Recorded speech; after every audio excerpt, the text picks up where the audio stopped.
It was 3:47 p.m. on Tuesday, September 15th, 1964. Inside the Palm Cafe on 125th Street in Harlem, the atmosphere was calm, familiar, routine. Cigarette smoke hovered in the air. Coffee cups sat half empty. At his usual corner table sat Bumpy Johnson, quietly conducting business the way he always did, unhurried, confident, fully aware of who he was and what he represented in Harlem. Then 2 white officers from the 28th precinct walked in. Patrick Sullivan and James Kowalski didn't hesitate, didn't scan the room, didn't pretend this was a casual visit. They moved straight toward Johnson's table, hands resting near their service weapons, badges clearly visible. Authority, backed by force, made deliberately visible. "You're under arrest," Sullivan announced loudly, listing charges that piled up fast: illegal gambling, narcotics conspiracy, assaulting an officer. It was meant to overwhelm, to intimidate, to leave no room for resistance. But Johnson didn't stand. He didn't panic. He simply looked up and asked one quiet question that changed everything. "Which paycheck came in this week, Sullivan?" In that moment, everyone in the cafe understood something important. This wasn't a routine arrest. This was a setup, and it was about to spiral into something far bigger than 2 cops expected. 7 witnesses later told the Harlem Gazette that when the officers finished listing the charges, Bumpy Johnson didn't raise his voice or argue the law. He simply stayed seated. The calm in his posture made Sullivan visibly angrier. When Johnson asked whether the money came from Vincent Gigante or City Hall, Sullivan snapped. Racial insults followed, loud, ugly, meant to humiliate him in front of the entire cafe. Then Sullivan grabbed Johnson's arm and tried to pull him out of his chair by force. It didn't work. Johnson's weight and strength kept him planted. Kowalski had to step in to help, and Sullivan barked out another charge: resisting arrest, as if adding words could make the arrest legitimate. That was the moment the room fell silent, because everyone sensed something was wrong. This wasn't law enforcement. This was muscle work, paid for and poorly disguised. 2 minutes later, at exactly 3:49 p.m., the balance of power shifted. Detective Marcus Thompson, one of the few black detectives assigned to the 28th precinct, walked into the Palm Cafe. He didn't shout. He didn't threaten. He asked one simple question, loud enough for everyone to hear. "What's the legal basis for this arrest?" Sullivan tried to brush him off, claiming there was a warrant. Thompson asked to see it. Sullivan said it was back at the precinct. Thompson didn't move. He calmly explained that arrests didn't work that way. No warrant, no probable cause, no arrest. Then he started asking questions. Sullivan couldn't answer. Where was the assault report? Which officer had been attacked? Why wasn't Johnson arrested a week earlier if the assault was real? With each question, Sullivan's authority drained away. The insults stopped. The confidence cracked. And in front of an entire cafe, 2 officers were exposed, not as enforcers of the law, but as men who didn't have it on their side. Detective Marcus Thompson stepped closer, placing himself subtly between the officers and the exit. His tone never changed, but his words cut straight through the room. Without a warrant or evidence, he explained, this wasn't an arrest at all. It was kidnapping done under the color of authority. Every person in the cafe understood the gravity of what they were witnessing. A black detective openly challenging 2 white officers in Harlem, refusing to play along, refusing to look away. Sullivan threatened him, told him he was interfering, told him he'd regret it. Thompson didn't flinch. He reminded them that the law didn't bend because of badges or seniority. He ordered them to release Johnson, leave the cafe, and return only if they came back with a legitimate warrant. For a long, tense moment, Sullivan stared at him, clearly weighing whether to escalate, whether to arrest Thompson too. Then he backed down. The officers released Johnson and headed for the door, humiliated. But Johnson wasn't finished.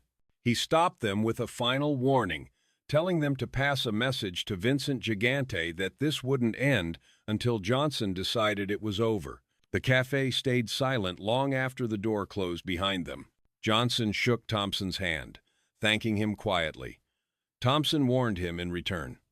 Everyone in the precinct knew Sullivan and Kowalski worked for Gigante. They would come back with fabricated evidence and a friendly judge if they had to. Johnson only smiled. He said he was ready. Less than 24 hours later, Officer James Kowalski left the 28th precinct after his shift and never made it home. His car was found untouched the next morning. No signs of struggle. No witnesses willing to speak. What looked like a missing person case was, in reality, the beginning of Johnson's counterstrike and the moment the arrest attempt turned into a quiet war. Officer James Kowalski vanished into the night without a trace, and by Thursday morning his disappearance had already begun to unsettle the 28th precinct. What the official report didn't mention was what happened moments before he reached his car.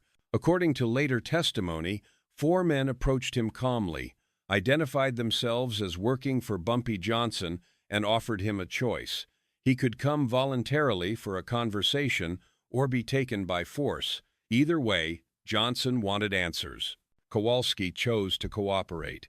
He was driven to an empty warehouse in the Bronx, far enough from Harlem that no one would hear him if things went wrong. Johnson was waiting. There was no shouting, no threats at first. Johnson explained exactly why Kowalski was there. He wanted to know who paid him to attempt the arrest, how much money he'd taken, and the names of every other officer in the 28th precinct who was on the take. All of it had to be written in Kowalski's own handwriting and signed. At first, Kowalski refused. Then the conversation changed. After half an hour of pressure, he began to write. For 2 hours straight, he documented bribes, protection deals, and the role of Vincent Gigante in buying police loyalty. He named 23 other officers. When he finished, he was kept under guard, alive, fed, and fully aware that his partner was next. Patrick Sullivan never made it to work the following morning. His car was found abandoned on the Triborough Bridge, keys still in the ignition. He'd been stopped at what looked like a routine police checkpoint, men in uniform, badges visible. When he stepped out of his car, he was detained on Johnson's orders and taken to the same warehouse. Unlike Kowalski, Sullivan fought longer. He threatened prison, the NYPD, lifelong consequences. Johnson's response was cold and simple. The department already knew he was corrupt, and no one would save him. By the end of the day, Sullivan was writing too. His confession was even worse: years on Gigante's payroll, tens of thousands in bribes, fabricated arrests, planted evidence, and politicians paying for protection. Between the 2 men, 47 officers were named, nearly 40% of the precinct. And suddenly, Johnson wasn't just holding 2 cops, he was holding the reputation of the NYPD in his hands. At 2:15 p.m. on Friday, September 18th, 1964, Bumpy Johnson did something no one in Harlem or the NYPD expected.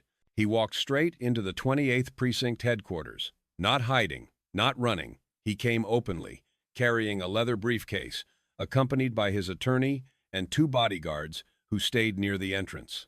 The message was unmistakable. He wasn't afraid. Johnson calmly asked to see Captain Robert Morrison. The room went silent. Every officer inside understood what this meant. 2 of their own had vanished, and the man most likely responsible had just walked through the front door.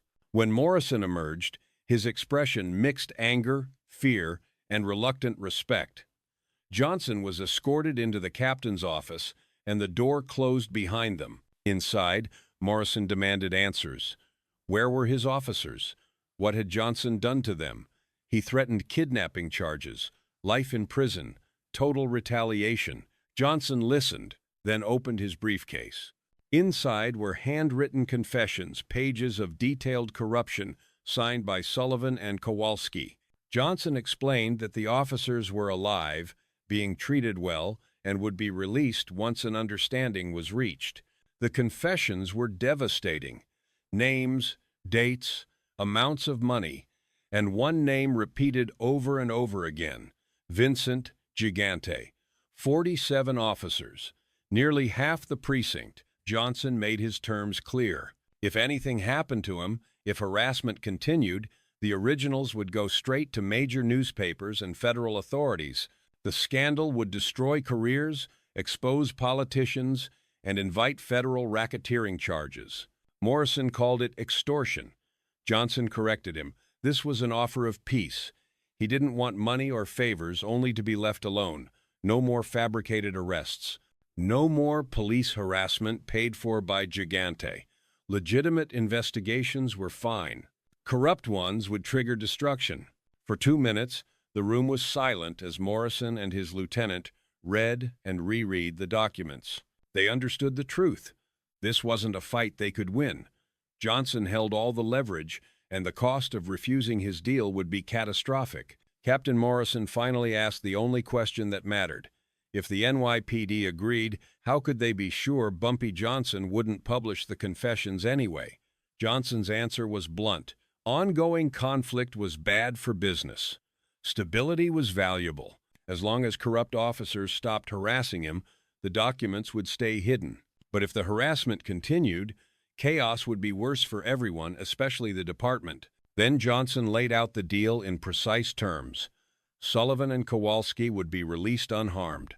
There would be no investigation into their disappearances. Their absence would be explained as unauthorized leave, punished quietly with suspension, not prison.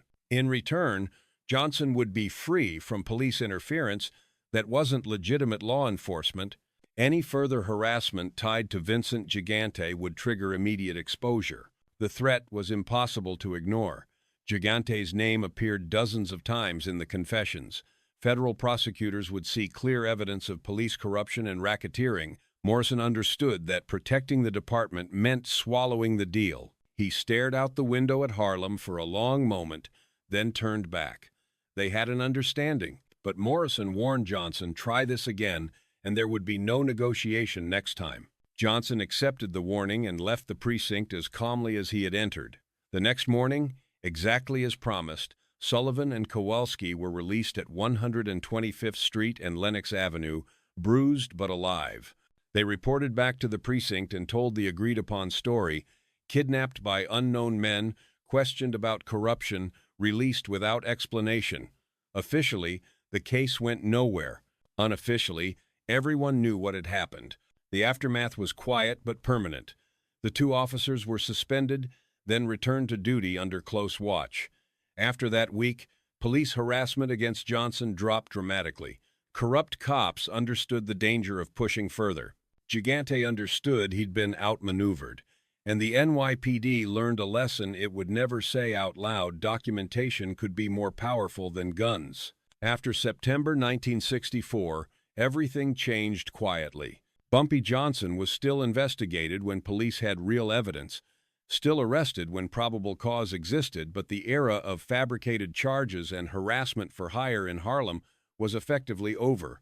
Officers who had been taking regular payments understood one thing clearly: Johnson had their names, their handwriting, and proof that could end their careers and send powerful men to federal prison.